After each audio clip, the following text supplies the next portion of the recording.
寒潮来袭，大风降温，控制好3个体检指标，让这个寒冬当中的人们，尤其是广大中老年人，安全度过这个冬天。提到这3个指标啊，好多人都听说过，但是里头的细节你还真不知道。尤其是前2个指标我们在家里就可以测，第3个指标得去医院。今天我用一个视频，专业的心脏内科医生讲给你听。首先说第1个指标啊，就是血压。管好我们的血压很重要，但是一提到血压，好多人会认为是140/90，这可真不一定。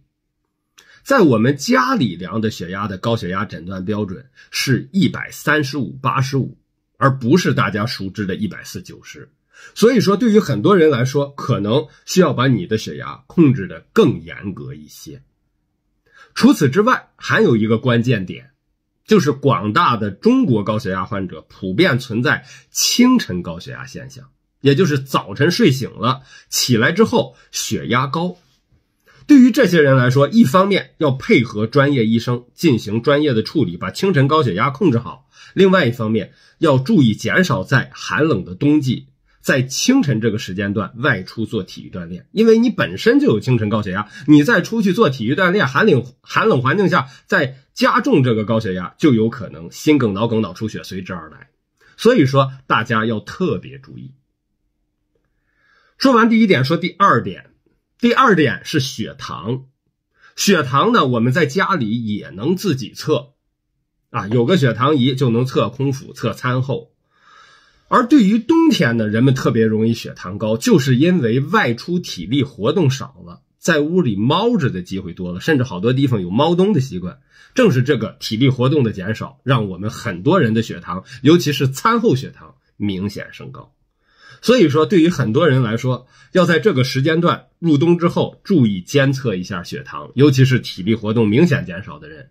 随之而来的就是要自己改善自己的生活方式，甚至有的人需要调整你的降糖药使用方案。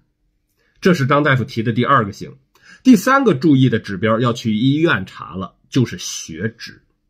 血脂呢，主要我们现在看2点，一个是甘油三酯，一个是低密度脂蛋白胆固醇。这俩指标高了都不好，但是因为我们中国人有冬天进补这个习惯，好多人呀到冬天补的这俩指标高高的，这俩指标高了，心脑血管疾病发病率就高，甘油三酯高的话还会增加急性胰腺炎的发生几率。所以说冬季进补这个习惯真的是可以适度的减一减，因为咱们本身就不缺营养，你何来进补呢？你就有一个健康的饮食习惯、健康生活习惯，你就一直维持就行了，不用到什么特定季节非得进补。这是张大夫今天想给大家提的3个醒。我最近我想给大家讲更多冬天生活里的注意的问题。